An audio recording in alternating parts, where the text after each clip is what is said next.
Summer and noon and a splendor of silence felt, seen, and heard of the spirit within the sense. Soft through the frondage the shades of the sunbeams melt. Sharp through the foliage the shafts of them, keen and dense, cleave as discharged from the string of the god's bow, tense as a war steed's girth, and bright as a warrior's belt. Ah, why should an hour that is heaven for an hour pass hence? I dare not sleep for delight of the perfect hour, lest God be wroth that his gift should be scorned of man. The face of the warm, bright world is the face of a flower, the word of the wind and the leaves that the light winds fan, as the word that quickened at first into flame and ran, creative and subtle and fierce with invasive power, through darkness and cloud from the breath of the one God, Pan. The perfume of earth possessed by the sun pervades the chaster air that he soothes but with sense of sleep. Soft, imminent, strong as desire that prevails and fades, the passing noon that beholds not a cloudlet weep imbues and impregnates life with delight more deep than dawn or sunset or moonrise on lawns or glades can shed from the skies that receive it and may not keep. The skies may hold not the splendor of sundown fast. It wanes into twilight as dawn dies down into day. And the moon, triumphant when twilight is overpast, takes pride but a while in the hours of her stately sway. But the might of the noon, though the light of it pass away, leaves earth fulfilled of desires and of dreams that last. But if any there be that hath sense of them, none can say. For if any there be that hath sight of them, sense or trust made strong by the might of a vision, the strength of a dream, his lips shall straighten and close as a dead man's must, his heart shall be sealed as the voice of a frost-bound stream. For the deep mid-mystery of light and of heat that seemed clasp and pierce dark earth and enkindle dust, shall a man's faith say what it is, or a man's guess deem? Sleep lies not heavier on eyes that have watched all night than hangs the heat of the noon on the hills and trees. Why now should the haze not open and yield to sight a fairer secret than hope or than slumber sees? I seek not heaven with submission of lips and knees, with worship and prayer for a sign till it leap to light. I gaze on the gods about me and call on these.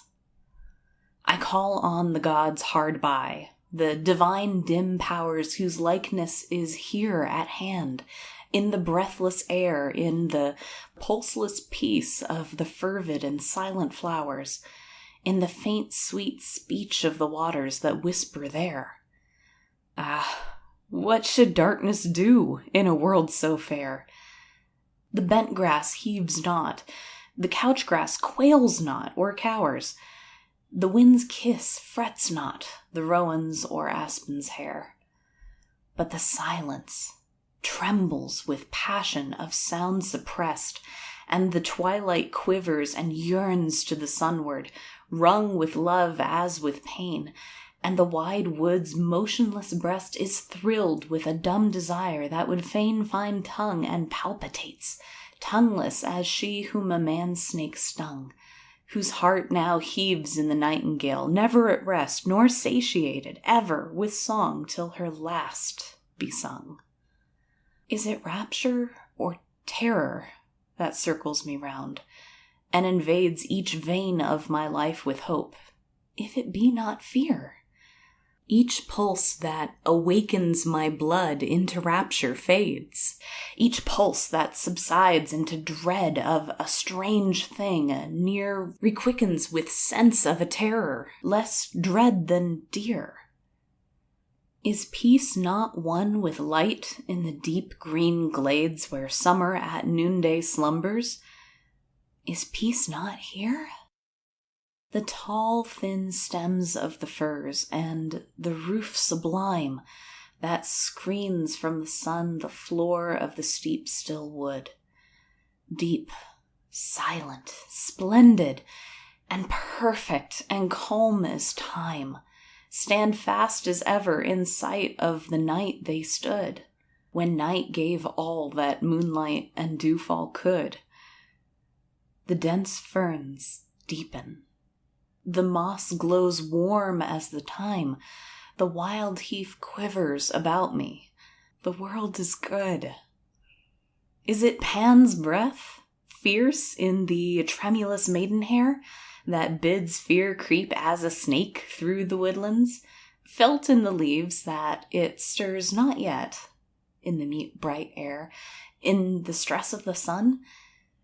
For here has the great God dwelt, for hence were the shafts of his love or his anger dealt. For here has his wrath been fierce as his love was fair, when each was as fire to the darkness its breath bade melt. Is it love, is it dread, that enkindles the trembling noon, that yearns reluctant in rapture that fear has fed, as man for woman, as woman for man? Full soon, if I live, and the life that may look on him drop not dead, shall the ear that hears not a leaf quake hear his tread, the sense that knows not the sound of the deep day's tune receive the God, be it love that he brings or dread. The naked noon is upon me, the fierce dumb spell, the fearful charm of the strong sun's imminent might, unmerciful, steadfast, deeper than seas that swell, pervades, invades, appalls me with loveless light, with harsher awe than breathes in the breath of night. Have mercy, God, who art all, for I know thee well, how sharp is thine eye to lighten, thine hand to smite. The whole wood feels thee, the whole air fears thee, but fear so deep, so dim, so sacred, is well nigh sweet. For the light that hangs and broods on the woodlands here, intense, invasive, intolerant, imperious, and meet to lighten the works of thine hands and the ways of thy feet, is hot with the fire of the breath of thy life, and dear as hope that shrivels or shrinks not for frost or heat. Thee, the supreme dim Godhead, approved afar, perceived of the soul and conceived of the sense of man, we scarce dare love, and we dare not fear. The star we call the sun, that lit us when life began, to brood on the world that is thine by his grace for a span, conceals and reveals in the semblance of things that are thine imminent presence, the pulse of thy heart's life, Pan. The fierce mid-noon that wakens and warms the snake conceals thy mercy, reveals thy wrath, and again the dew-bright hour that assuages the twilight break conceals thy wrath and reveals thy mercy. Then thou art fearful only for evil souls of men, that feel with nightfall the serpent within them wake, and hate the holy darkness on glade and glen. Yea, then we know not and dream not if ill things be, or if aught of the work of the wrong of the world be thine. We hear not the footfall of terror that treads the sea. We hear not the moan of winds that assail the pine. We see not if shipwreck reign in the storm's dim shrine. If death do service and doom bear witness to thee, we see not, know not if blood for thy lips be wine. But in all things evil and fearful that fear may scan, as in all things good, as in all things fair that fall, We know thee present and latent, the Lord of man, in the murmuring of doves, in the clamoring of winds that call, and wolves that howl for their prey, in the midnight's pall, in the naked and nymph-like feet of the dawn, O Pan, and in each life living, O thou the God who art all. Smiling and singing, wailing and wringing of hands, laughing and weeping, watching and sleeping, still proclaim but and prove but thee. As the shifted sands speak forth and show but the strength of the sea's wild will, that sifts and grinds them as grain in the storm wind's mill. In thee is the doom that falls and the doom that stands. The tempests utter thy word, and the stars fulfill. Where Etna shudders with passion and pain volcanic that rend her heart as with anguish that rends a man's, where Typho labors and finds not his thews titanic, in breathless torment that ever the flame's breath fans, men felt and feared thee of old, whose pastoral clans were given to the charge of thy keeping, and soundless panic held fast the woodland whose depths and whose heights were Pan's. And here, though fear be less than delight, and awe be one with desire and with worship of earth and thee, so mild seems now thy secret and speechless law, so fair and fearless and faithful and godlike she, so soft the spell of thy whisper on stream and sea. Yet man should fear, lest he see what of old men saw and withered. Yet shall I quail if thy breath smite me? Lord God of life and of light and of all things fair, Lord God of ravin and ruin and all things dim, death seals up life, and darkness the sun-bright air, and the stars that watch blind earth and the deep night swim laugh, saying, What God is your God that ye call on him? What is man, that the God who is guide of our way should care if day for a man be golden or night be grim? But thou, dost thou hear? Stars too but abide for a span, gods too but endure for a season. But thou, if thou be God, more than shadows conceived and adored of man, kind gods and fierce, that bound him or made him free, the skies that scorn us are less in thy sight than we, whose souls have strength to conceive and perceive thee, Pan, with sense more subtle than senses that hear and see. Yet may not it say, though it seek thee and think to find one soul of sense in the fire and the frost-bound clod, what heart is this, what spirit, alive or blind, that moves thee? Only we know that the ways we trod we tread, with hands unguided, with feet unshod, with eyes unlightened, and yet, if with steadfast mind, perchance may we find thee, and know thee at last for God.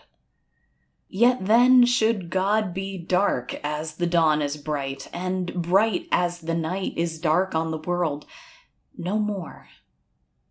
Light slays not darkness, and darkness absorbs not light, and the labor of evil and good from the years of yore is even as the labor of waves on a sunless shore.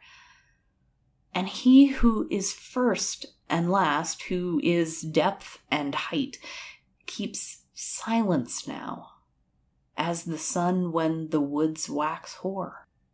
The dark, dumb Godhead innate in the fair world's life imbues the rapture of dawn and of noon with dread, infects the peace of the star-shod night with strife, informs with terror the sorrow that guards the dead.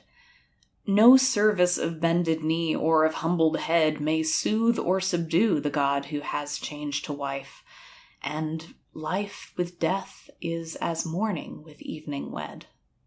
And yet, if the light and the life in the light that here seems soft and splendid and fervid as sleep may seem be more than the shine of a smile or the flash of a tear, sleep, change, and death are less than a spell-struck dream.